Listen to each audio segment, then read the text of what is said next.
देखें। बगैर बताए वैसे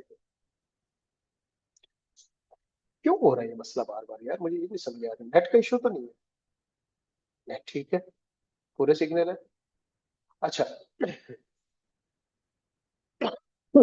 तो वो ऑफिस में हम जाते थे, 2 दिन स्टोर पूरा पहले दरवाजा खोल के रखते थे ताकि स्मेल स्मेल निकल जाए, अंदर घुसा नहीं जाता, खड़ा नहीं जाता उस एरिया के अंदर। अब सारे का सारा डाटा शिफ्ट हो गया डिजिटल फॉर्म। तो अब स्टोरेज सारी की सारी क्या है? डिजिटल स्टोरेज है, इलेक्ट्रॉनिक स्टोरेज है। तो लिहाजा अब हम देखते हैं कि हम स्टोर कैसे कैसे कर सकते हैं। हमारे पास 2-3 ऑप्शन। नंबर 1, जिस तरह मेरे पास ये कंप्यूटर है, इसके अंदर डाटा मौजूद है। ये डाटा कहाँ पे मौजूद है? मेरे सिस्टम, मेरे कंप्यूटर के अंदर भी किधर? Hard drive.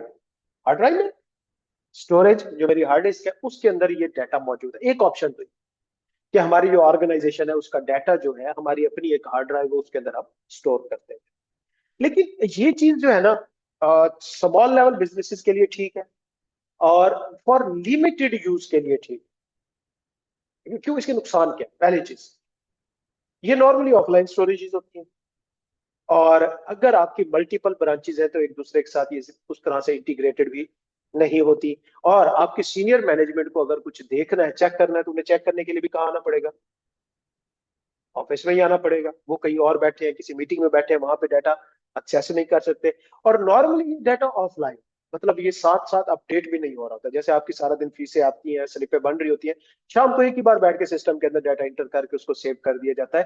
तो दिन के किसी भी वक्त अगर मैं देखना चाहूँ कि इस टाइम हमारे स्टोरेज कितने, तो मेरे पास रियल टाइम डाटा अवेलेबल नहीं हो। उसके अलावा बड़ा मसला इसका क्या है? सिर्फ एक ड्राइव के अंदर डाटा पड़ा हुआ है, खुदा ना खास्ता कोई जल्जला आता है, आग लगती है, किसी भी वजह से करप्ट हुआ डाटा गया, खत्म। दूसरा, तीसरी चीज, एक लिमिटेड स्टोर। इसके अंदर एक स्मॉल अमाउंट ऑफ डाटा आ सकता है। अगर आपने बहुत बड़े लेवल पे डाटा को लेके जाना है तो आपके लिए उतनी जगह नहीं है, आपके पास उतने बड़े सर्वर नहीं है, उतने बड़े वेयर हाउस मशीन। तो ये एक लिमिटेड सा पर्पस यूज करने के लिए, पर्पस सर्व करने के लिए जो स्टोरेज बनाई जाती है, इन्हें कहते हैं ऑन प्रेमिसेस स्टोरेज। कौन सी स्टोरेज? ऑन प्रेमिसेस, जगह के ऊपर। ये आपकी जो ऑफिस है, आपकी जो बिल्डिंग, ऑफिस बिल्डिंग, उसी के अंदर ही आपके सर्वर है, उसी के अंदर ही आपकी स्टोरेज ड्राइव्स है और वहीं पे सारा डाटा पड़ा।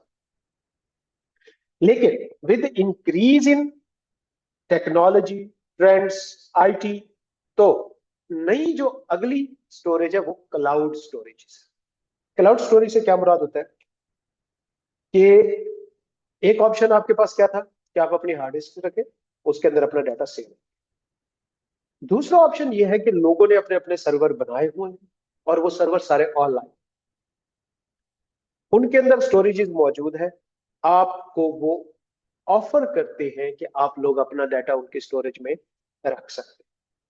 आप लोगों ने आज तक कोई क्लाउड स्टोरेज यूज की हुई है? गूगल ड्राइव क्लाउड स्टोरेज है। कितनी स्पेस मिलती है? 15 GB फ्री मिलती है। क्या आपको वाकई लगता है क्यों देता है स्टोरेज फ्री स्पेस?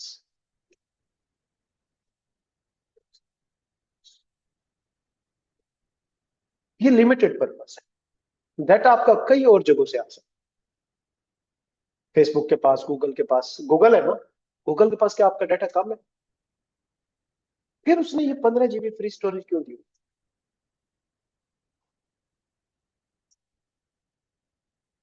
तो आपको क्या लगता है, आप कभी कोई इस तरह की पोजीशन में पहुंचेंगे कि आपको पैसे दे के ये स्टोरेज लें?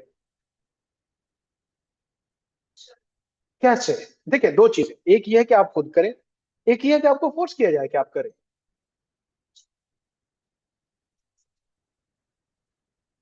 ऐसा कौन सा डाटा है कि जिसको आप बाई फोर्स, इसके अलावा आपके पास कोई ऑप्शन नहीं होगा कि आप उसे के लिए गूगल ड्राइव करें? मैं आपको बता, जब मैं आपको एक एग्जांपल देता हूँ जो मेरे साथ अब हो गया है और आप सबके साथ अगले 5-7 सालों में होने वाला। व्हाट्सएप यूज करते हैं? आपका व्हाट्सएप का बैकअप होता है? कहाँ पे होता है? कहाँ पे होता है? गूगल ड्राइव पे। आपने अपने मोबाइल का बैकअप देखे तो वहां पे आपने ईमेल दी होगी जिस पे आपने बैकअप करना है, और वो गूगल ड्राइव पे बैकअप हो रहा है। अभी आपके गूगल ड्राइव का बैकअप इतना खास नहीं है, छोटा सा होगा। लेकिन आज से 5 साल बाद इसका साइज क्या हो जाए? अराउंड इस टाइम मेरा जो व्हाट्सएप का, गूगल ड्राइव का बैकअप का स्टोरेज का साइज है, तकरीबन 8 GB है। क्या आप व्हाट्सएप का बैकअप डिलीट कर सकते हैं? क्या आपके पास ये ऑप्शन है कि उसमें स्पेसिफिक हिस्सा डिलीट कर पाए, कुछ स्पेसिफिक चैट्स डिलीट कर पाए? नहीं। और खासतौर पे वो नंबर जो आपका बिजनेस के अंदर चल रहा हो। अब मैं क्या अपना कोई डाटा बैकअप डिलीट कर सकता हूँ व्हाट्सएप का, और मेरी गूगल स्टोरेज खत्म हो गई, तो मेरे पास क्या ऑप्शन है? अब मैं परचेज कर, अब मैं उनको महीने का 300 400 500 दे रहा हूँ। किस वजह से? क्योंकि मुझे मेरा बैकअप सिक्योर चाहिए जो व्हाट्सएप का पड़े। तो पाकिस्तान के अंदर कितने लोग हैं जो व्हाट्सएप यूज करते हैं? अराउंड 25 करोड़ में 25 करोड़ तो यूज नहीं करते ना, बच्चे भी हैं, बाबे भी हैं। 15 कर लो, 13 करोड़ कर लो। आज से 8 साल बाद उन 13 करोड़ में से 8 करोड़ लोग तो ऐसे होंगे जिनको बैकअप की जरूरत पड़े। और पर पर्सन अगर पर मंथ 300 भी दे तो कितनी अमाउंट बनती है, जरा सर्च करें। 8 करोड़ अवाम।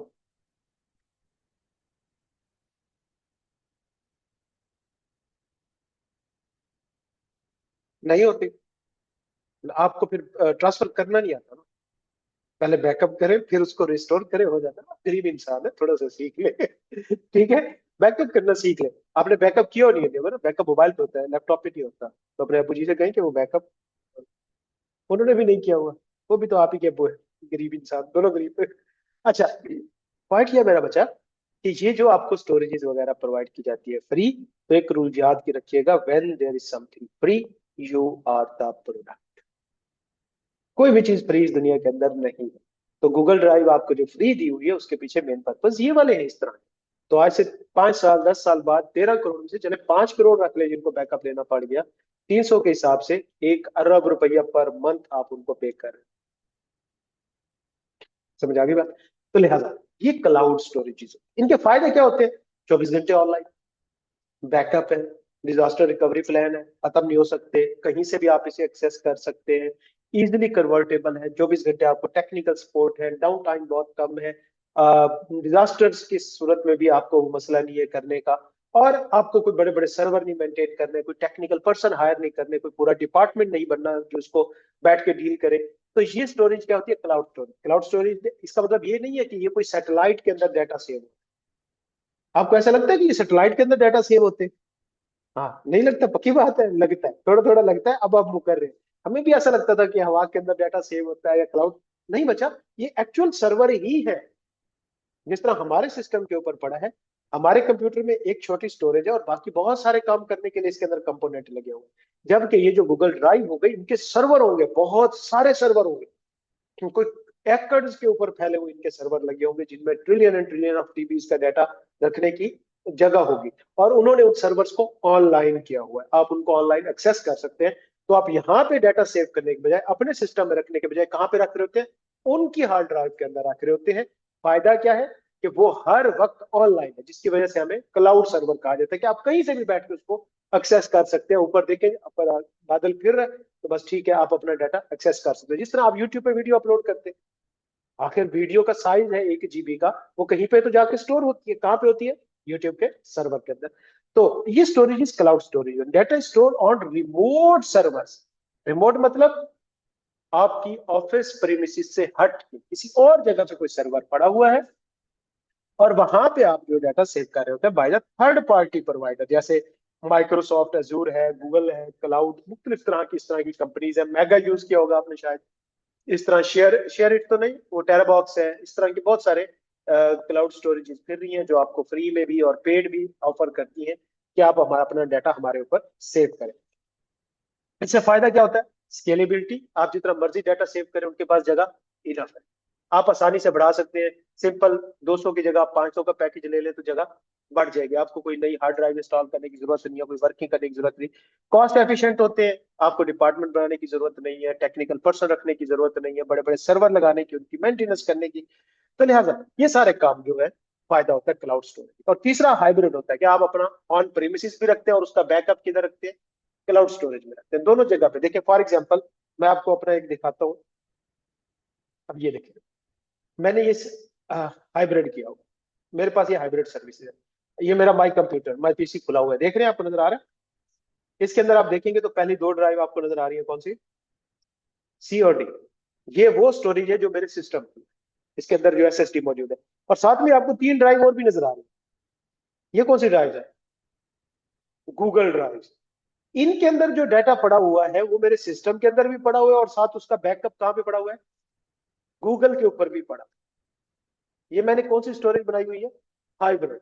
मतलब मेरे पीसी के अंदर भी ये डाटा मौजूद है, और मेरी इस गूगल ड्राइव के ऊपर भी डाटा मौजूद है। packisb2@gmail.com है, packisb3 है। इस पर मेरी जी ड्राइव पे भी डाटा पड़ा है। यहाँ पे मैंने वो डाटा रखा हुआ है जो मेरे ऑफिस से रिलेटेड है, जो मुझे कहीं पे भी एक्सेस करना पड़ जाता है। और यहाँ वो मैंने डाटा रखा हुआ है जो ज्यादातर मेरा पर्सनल सिक्योर डाटा है, मैं बाहर नहीं देना चाहता। तो लिहाजा ये एक हाइब्रिड स्टोरेज आपके सामने दोनों नजर आ रही है। ये ऑन प्रीमिसेस स्टोरेज है दोनों मेरी सीओडी। ये वो हार्ड ड्राइव है जो मेरे सिस्टम के अंदर है। इसका ऑनलाइन कोई लेना देना नहीं है, मैं किसी के साथ शेयर नहीं कर सकता, किसी को इसकी मैं एक्सेस नहीं दे सकता। और ये 3 क्या है? ये मेरी क्लाउड स्टोरेज है, तीनों की तीनों, जिसकी मैं लोगों को एक्सेस भी दे सकता हूँ, जिसके अंदर मैं डाटा सेव भी कर सकता हूँ, स्टोर भी कर सकता हूँ, और डाटा रख भी सकता हूँ। क्लाउड में आपके पास ऑन प्रीमिसेस नहीं है।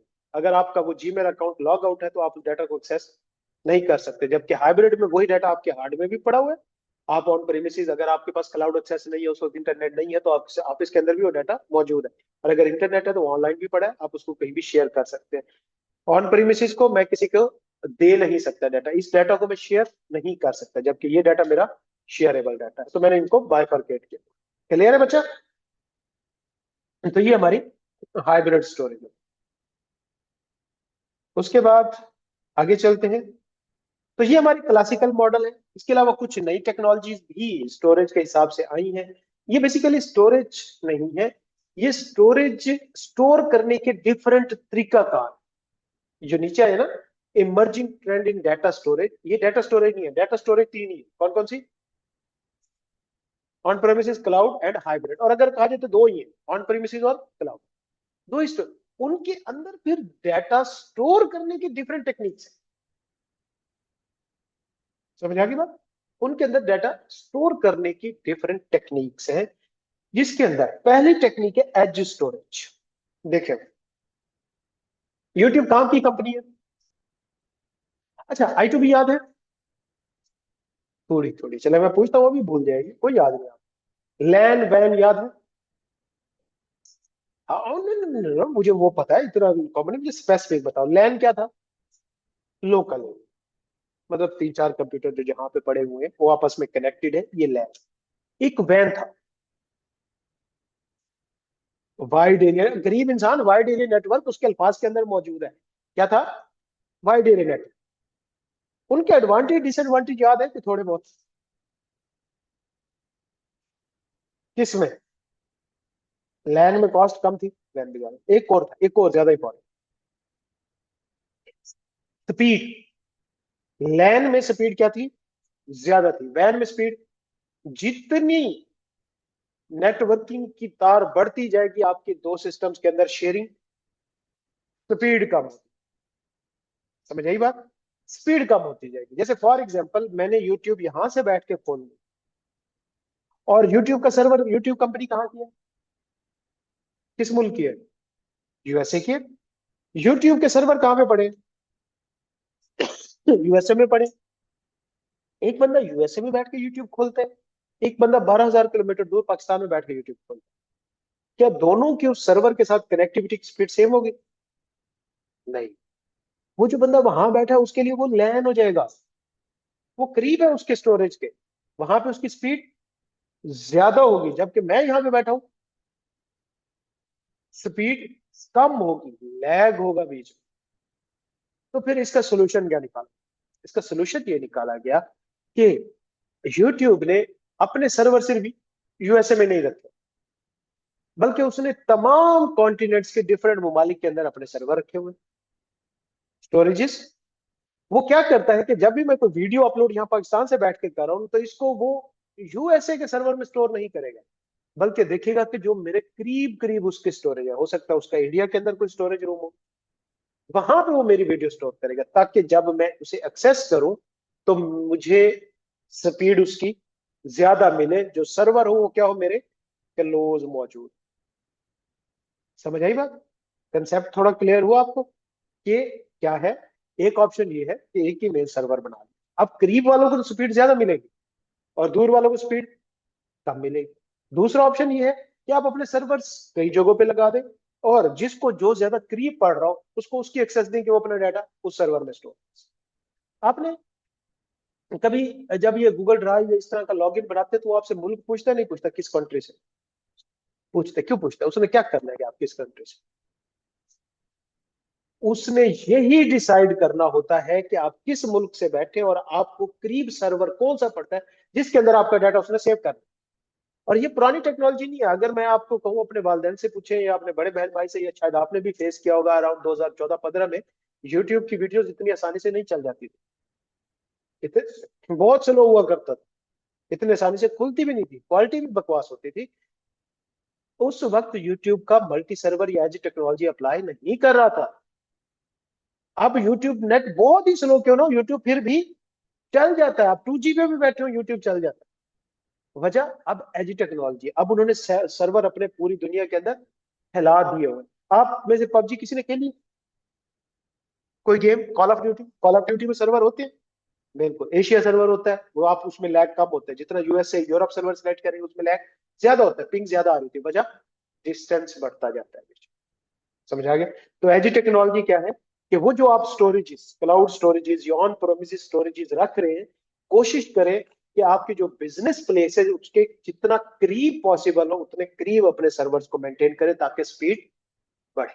ये चीज क्या कहलाती है? Edge storage.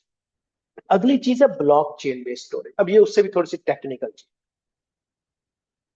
ब्लॉकचेन स्टोरेज या ब्लॉकचेन का कंसेप्ट मैं आपको थोड़ा समझाता हूँ। ब्लॉकचेन होती क्या? देखिए, आपने कभी बैंक से ऑनलाइन ट्रांजेक्शन की है? ऐसी बात है। देखिए, जब भी आप पेमेंट करते हैं आपके अकाउंट से ट्रांसफर हो जाती है पेमेंट दूसरे के अकाउंट में और फौरन चली जाए।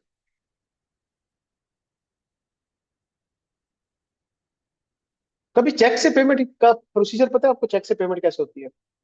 कैसे होती है? फॉर एग्जाम्पल, हम अज्यूम करते हैं कि मेरा HBL के अंदर बैंक है, ठीक है, या मिजान के अंदर, मेरा मिजान में बैंक, ऐसी बात है, उसके अंदर मेरे पैसे भी पड़े हो, और मेरे पास जो चेक बुक है वो भी किस बैंक की है? मिजान, मिजान की, ऐसी बात है। अब मैंने पेमेंट करनी, किसको? एमन को मैंने पेमेंट करनी, तो मैं आपको क्या लिख के दूंगा? चेक बना के दूंगा। मैंने एक चेक लिखा और उसके ऊपर लिख दिया 300,000, और वो चेक मैंने किसको दे दिया? मैंने को दे दिया। वो चेक किस बैंक का है? मिजान का। आपका अज्यूम करें HBL बैंक अकाउंट है, आपने जाके किधर जमा कराना? ये मिजान भी क्यों जमा कराएंगे? इनका अकाउंट किधर है? HBL है ना, तो ये तो अपने अकाउंट में जाके जमा कराएंगे। क्लियर है? मैंने आपको मिजान का बैंक का चेक दिया है, आपने जाके किधर जमा कराना है? HBL। HBL वाले उसे ले लेते हैं और आपके अकाउंट में पैसे आए। सी बात है। HBL वालों को कैसे पता चलता है कि मेरे अकाउंट में 3 लाख पड़ा भी है कि नहीं? कैसे? कैसे? HBL फोन करता है मिजान को? कैसे? कैसे? न न न देखिए, इसका क्या मतलब है कि HBL को मिजान बैंक में मेरे अकाउंट के बैलेंस की इंफॉर्मेशन मिल जाएंगी? नहीं। क्यों? वो कंपेटिटर है भाई। अगर HBL को पता चले मेरा बाजार में अकाउंट है और उसमें 2 करोड़ पड़ा है, शाम को तो वो मेरे पैरों में बैठे हो, भाई प्लीज अकाउंट हमारे पास शिफ्ट करना। तब बिजनेस है। तो HBL वाले को कैसे पता कि मेरे बाजार में 3 लाख पड़े, चले 3 लाख छोड़े? क्यों? मैंने उस चेक पे साइन किया, HBL को पता है कि वो ठीक है या गलत है। कैसे?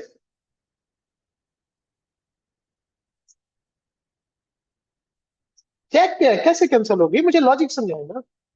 कैसे कैंसिल होगी? इसने HBL में दिया ना। HBL में जो मैनेजर बैठा है उसने पेमेंट सारा ट्रांसफर करना है ना इसके अकाउंट में। भाई उसका HBL है, मैंने HBL के अकाउंट में डालना है इसलिए। टाइम तो लगता है ना। वो क्या, कैसे है वो उस टाइम में क्या कर रहा होता है? क्या HBL का मैनेजर मिजान बैंक को फोन करके पूछता है कि हाँ जी, हाफिज साहब के बैंक में से एक चेक आया 3 लाख का, इधर एमन को, इसके अकाउंट में पैसे हैं इतने के नहीं है? मिजान वाला कहता है नो प्रॉब्लम डूड, आप हुक्म करें मैं आपको बता देता हूँ जी, बिल्कुल सारे पैसे पड़े। ऑनलाइन की तो हम बात ही नहीं कर रहे, हम तो चेक ही कर रहे हैं ना। पर ऐसा होता नहीं है, नॉर्मली हम कर रहे हैं, डेली बेसिस पे कर रहे हैं ना हम चेक। कैसे? ऑनलाइन तो कोई चीज नहीं हो रही, ऑनलाइन तो कुछ हो ही नहीं रहा ना। ऑनलाइन वाली तो अभी बात ही भूल गए ना आप, मैं तो चेक के जरिए ट्रांजेक्शन कर रहा हूँ ना।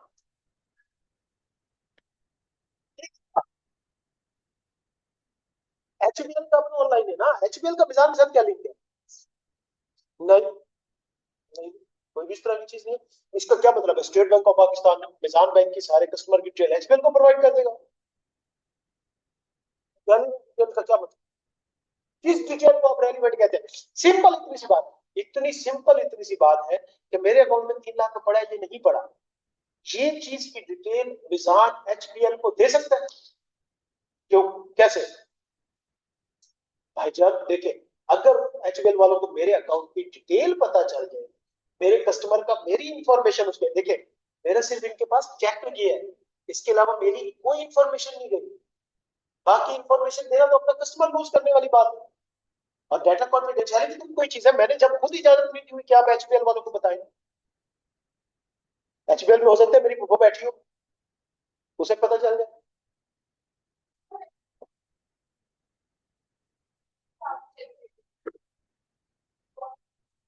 कौन विथड्रॉ करे? पर ऐसा होता नहीं है, हम तो जाके अपने चेक ही जमा कराते हैं। अब हो रहा है ना, मैं वही तो आपसे पूछ रहा हूँ कि ये कैसे हो रहा है सारा कुछ। ये तो असल में आपको समझाना चाह रहा हूँ कि ये हो कैसे रहा है। देखिए, अब मैं आपको बताता हूँ होता किस तरह से है कि बीच में थर्ड पार्टी इन्वॉल्व होती है जिसको क्लियरिंग एजेंसी कहा जाता है। जब मैं इसे मिजान पे चेक इशू करूंगा ना, ये जाके एचबीएल में जमा कराएगी, एचबीएल वालों को कुछ नहीं पता। फिर एक थर्ड पार्टी आती है बीच में, एचबीएल वाले उसको मिजान के सारे चेक पकड़ाएंगे, वो थर्ड पार्टी मिजान के पास है। मेरा मिजान वाला चेक क्लियर करेगा, देखेगा, मेरे साइन देखेगा, मेरे अकाउंट में देखेगा पैसे हैं, वो इन्फॉर्मेशन नहीं देगा, सिर्फ 3 लाख मेरे अकाउंट में से निकाल के उस क्लियरिंग एजेंट को पकड़ा देगा। वो क्लियरिंग एजेंट वापस जाएगा किधर? एचबीएल में, और जाके उनको पैसे पकड़ाएगा और वो किसके अकाउंट में डाल देंगे। हाँ, तो 3 दिन तो भी तो लगते हैं ना। हाँ देते हैं, बिल्कुल देते हैं, पूरा खर्चा है। भाई वही तो मैं कह रहा हूँ कि ये तो चल रहा है, ये तो है, क्यों नहीं देना चाहिए? वो बैंक में वापस का सिस्टम है, चल रहा है। 3 दिन लग रहे हैं ना क्लियरिंग में, 2-3 दिन लगते हैं, 48 घंटे कम से कम टाइम लगता है। और इसमें लोग भी कितने इन्वॉल्व है? एक मेरे बैंक वाला इन्वॉल्व है जो वेरीफाई कर रहा है पैसे दे रहा है, एक मैं खुद इन्वॉल्व हूँ जो मैं चेक लिख रहा हूँ, साइन कर रहा हूँ, एक एमएन इन्वॉल्व है जो इस चेक जाके जमा करा रही है, एक इसके बैंक का मैनेजर इन्वॉल्व है जो इससे चेक ले रहा है, एक क्लियरिंग एजेंट इन्वॉल्व है जो चेक्स को सारा कुछ कर रहा है। 5-10 लोगों की कंफर्मेशन है, प्लस बीच में टाइम भी है, और प्लस बीच में ऑथराइजेशन भी बहुत ज्यादा है। ये सारा झंझट है क्यों? डायरेक्ट क्यों नहीं कर देते कि भाई ठीक है एचबीएल वाला फोन कर दे, 5 पैसे भेजो? एग्जैक्टली, एक चीज डाटा प्राइवेसी, और दूसरी चीज ऑथराइजेशन की रिस्पॉन्सिबिलिटी कौन लेगा अगर गलती होगी, अगर डायरेक्ट काम कर दिया तो सारा मसला है डाटा प्राइवेसी का, कि डाटा, इस चीज का सोल्यूशन निकाला गया ब्लॉकचेन। पर्सन होता है ना, हम तो बात ही मैनुअल सिस्टम की कर रहे हैं, सॉफ्टवेयर में तो हम आ रहे हैं, पर्सन सिस्टम की बात कर रहे हैं।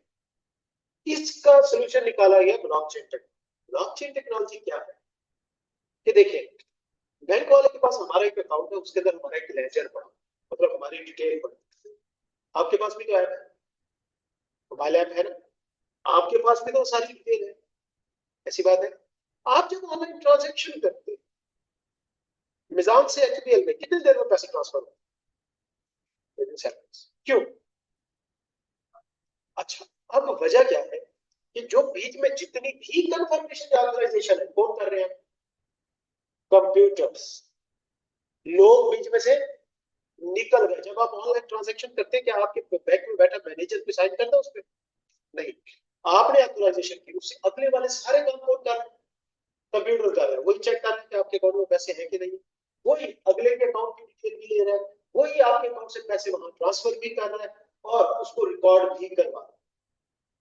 पहले सिर्फ मसला क्या था कि आपके सारे अकाउंट की डिटेल किसके पास थी? आपके बैंक के पास, इसके अलावा किसी और के पास नहीं थी। मेरे सारे अकाउंट की डिटेल किसके पास थी? मेरे बैंक के पास। टेक्नोलॉजी आ जाने की वजह से प्राइवेसी खत्म हो गई। प्राइवेसी का इशू था ना कि लोगों को पता न चले। अब तो बीच में क्या आ गई? मशीनें आ गई। तो अब जो ऑथराइजेशन का प्रोसेस सारा कंप्यूटराइज होगा। अब मेरे पास मेरा सिस्टम, अब जैसे ही मैं ट्रांजैक्शन करूं तो पहले मेरे मोबाइल की ऐप के अंदर भी कुछ होगी ट्रांजैक्शन, साथ ही मेरे बैंक का कंप्यूटर भी अपडेट हो जाएगा, साथ ही आपके मोबाइल के अंदर भी कुछ होगी जो आपके पास रह जाए, साथ ही आपके बैंक का कंप्यूटर भी साथ में अपडेट हो जाएगा। इस पूरी ट्रांजैक्शन के अंदर कितने बंदे इन्वॉल्व हो? सिर्फ मैं, जिसमें मैंने शुरू में ऑथराइजेशन। ये ब्लॉकचेन है कि भाई पहले जो सिर्फ रिकॉर्ड दो बंदों के पास था, मुसीबत बनी हुई थी प्राइवेसी का, हमने उस रिकॉर्ड को डिसेंट्रलाइज कर, क्यों कर रहे हैं? बीच में से लोग ही निकाल, जब लोग निकल गए बीच में, प्राइवेसी का मामला खत्म हो गया। तो अब ये वाली टेक्नोलॉजी ब्लॉकचेन टेक्नोलॉजी कहलाती है। कैसे? लेट्स देखें, ये वो तरीकाकार है जिसमें हर ब्लॉक आगे कई ब्लॉक के साथ, जैसे ही मैंने इसको बेनिफिशियरी ऐड किया, मेरे एक अकाउंट के साथ इसका अकाउंट जुड़ गया, इसके सिस्टम का बैंक का अकाउंट जुड़ गया, मेरे बैंक का अकाउंट जुड़ गया, मेरे मोबाइल का अकाउंट भी जुड़ गया। मैं जब एक ट्रांजैक्शन करूंगा तमाम सिस्टम में रिकॉर्ड होगा, और अगर आप चाहते हैं कि इस ट्रांजैक्शन को रिवर्स करें तो तमाम सिस्टम्स के आपको ट्रांजैक्शन रिवर्स करनी पड़ेगी। अगर आप चाहते हैं अपडेट करें तो तमाम सिस्टम की ट्रांजैक्शन को अपडेट करना पड़ेगा, नहीं तो अपडेट नहीं होगा, और वो आगे चल के हम पढ़ेंगे हमारा एक फीचर, या तो ट्रांजैक्शन रिकॉर्ड होगी तो पूरी होगी, या तो बिल्कुल रिकॉर्ड नहीं होगी। ये डाटा कंक्रीटनेस के अंदर हैक करना पॉसिबल कैसे? मेरी एक मोबाइल ऐप है, वो भी चलती है, बीच में से कोई बंदा करता है, इसकी तो नहीं होगी ना। सिर्फ मेरी मोबाइल के अंदर ट्रांजैक्शन चेंज होने से क्या ट्रांजैक्शन रिवर्स हो जाएगी? इसके भी रिकॉर्ड होना पड़ेगा उसे। इसलिए वंस अगर आप ऑनलाइन बैंक से कहीं पे ट्रांसफर कर देते हैं तो उसका रिवर्स होना बहुत मुश्किल है, पॉसिबल। आपके पैसे किसी पे चले जाए तो आप वापस नहीं करवा सकते जब तक कि सबकी कंसेंट ना हो।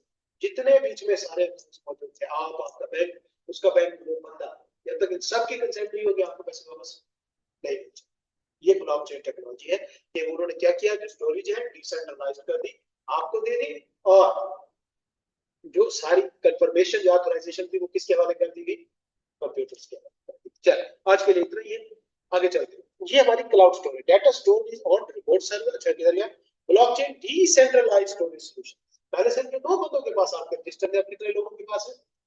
हर बंदे के पास, हर किसी को उसका खाता अपना अपना नजर आता है। डिसेंट्रलाइज्ड कर दिया, आपके पहले बैंक में सारा रिकॉर्ड था, अब आपके पास भी है, उसको एचपीएल वाला कंप्यूटर भी तो एक्सेस कर रहा है, 3 लाख की इंफॉर्मेशन वहां तक जा रही है, उसको आपके मोबाइल की ऐप ही तो एक्सेस कर रही है ना। क्या मिसाल वाले को टेंशन होनी चाहिए किसी चीज की? नहीं। क्या मेरा कोई डाटा लीक हो गया?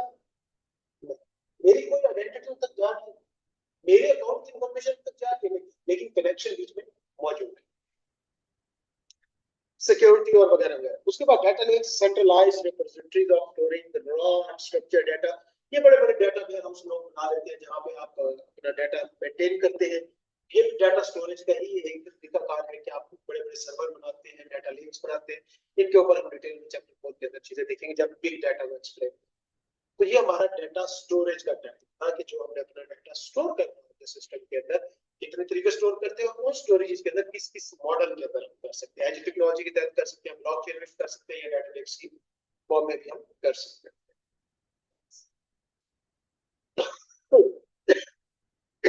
सेंट्रलाइज्ड डाटा जब प्रोसेसिंग किसी एक मेन सर्वर के अंदर, और डिसेंट्रलाइज्ड जब डिफरेंट सिस्टम्स के अंदर प्रोसेसिंग ऑप्शन मौजूद है। जैसे फॉर एग्जांपल, अगर तो हम एक मेन सर्वर रख देते हैं, जिस तरह आप ऑनलाइन टिकट्स बुक करते हैं वैसे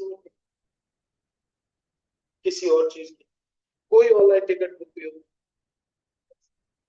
ऑनलाइन ऑर्डर किया, कभी खाना मंगवाया कि नहीं, वो कभी खाया है, अच्छा कभी खाया। अच्छा, वो जो आप ऑर्डर देते हैं वो ऑर्डर आपके मोबाइल पे रिकॉर्ड होता है या उस कंपनी चीजेस के सर्वर पे रिकॉर्ड होता है? चीजेस के सर्वर पे रिकॉर्ड, इसको सेंट्रलाइज्ड प्रोसेस। हालांकि ऐप दुनिया में कई यूज कर रहे हैं ऊपर पाकिस्तान, लेकिन प्रोसेसिंग सारी कहां पे होती है? चीजेस के सर्वर से। ऐसी बात है। लेकिन मैं इस वक्त अपने मोबाइल कंप्यूटर के अंदर काम कर रहा हूँ, आप भी एक्सेस कर रहे हैं, देख रहे हैं कि नहीं देख रहे?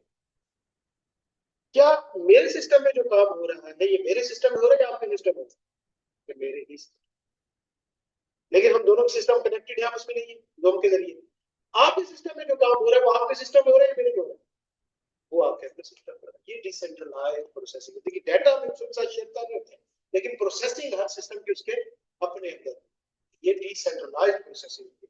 जबकि सेंट्रलाइज्ड प्रोसेसिंग आप अपने सिस्टम के अंदर कुछ भी प्रोसेसिंग नहीं कर रहे, सारा रिमोट मेन सर्वर से। उसके बाद डाटा गवर्नेंस का एक और फीचर, डाटा इंटेग्रिटी मेंटेन करना, ऑफ कोर्स, क्योंकि डाटा को एक्यूरेट रखना है आपने। डाटा एक्यूरेसी का एक कंपोनेंट क्या है, data integrity. Data integrity ensure the accuracy, consistency and reliability of data through out it's life cycle. Life cycle कितनी स्टेजेस थी? 4 स्टेजेस थी। 4 थी 5 थी? क्रिएशन, स्टोरेज, यूज, आर्काइव और डिस्पोजल, 5 स्टेजेस थी डाटा साइकिल की। इस पूरे साइकिल के अंदर डाटा की एक्यूरेसी मेंटेन करना ताकि उसकी इंटेग्रिटी मेंटेन है, उसके ऊपर कॉन्फिडेंस मेंटेन है। कितने टाइप की इंटेग्रिटी होती है? Physical integrity. डाटा फिजिकल जो स्टोरेज है वो भी सेम है, मतलब आपके स्टोरेज लॉक्स लगे होने चाहिए, कैमरास लगे होने चाहिए, प्रॉपर जगह पे बैकअप प्लान मौजूद होना चाहिए, डिजास्टर रिकवरी प्लान। ये फिजिकल इंटेग्रिटी। एक डाटा पड़ा हुआ सामने खुला है, कंप्यूटर पे लॉक ही नहीं लगा होगा, क्या उस पर भरोसा किया जा सकता है किसी ने भी डाटा वो ठीक होगा? एक कंप्यूटर में पासवर्ड ही नहीं लगा हुआ, तो फिजिकल स्टोरेज। एक कंप्यूटर से कोई भी उठाता फिर क्या उसके अंदर का डाटा काबिल एतबार नहीं? उसमें तो कोई भी चेंज कर सकता है। जैसे सोशल मीडिया है, उसमें जो डाटा पड़ा हुआ है ओपन पड़ा, क्या वो काबिल एतबार है? Logical integrity, ensuring data remain consistent and accurate in database throughout post-trade validation and relationships. Validations का क्या मतलब होता है? फॉर एग्जांपल, अपना टाइम कितना बड़ा है, चलो अलग करें, ये वाली मेरी एग्जांपल चल रहा है, मैं आपको एक्सेल दिखाता हूँ। लॉजिकल इंटीग्रिटी में आपको